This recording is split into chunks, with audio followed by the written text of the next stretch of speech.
6 months ago, a tornado ripped across London, Kentucky. The dynamics of this storm were extraordinary. The storm path extended more than 50 miles. It killed 19 people. 10 News reporter Emily Crabtree spoke with one survivor about the loss of her home and what the recovery looks like now.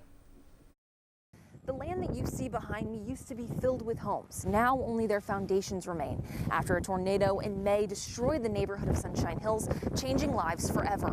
Tanya Poindexter's family has lived in London, Kentucky for generations. But when an EF4 tornado ripped through the town in May, she wasn't sure what would be left of their home.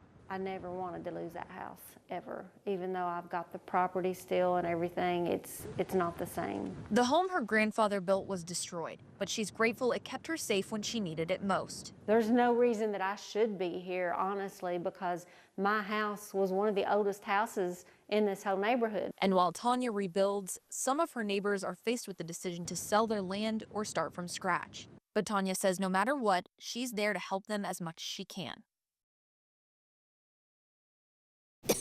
That storm survivor says roughly 3/4 of her neighbors are still living out of campers. Coming up tonight on 10 News at 6, we will show you more of the cleanup effort underway in London.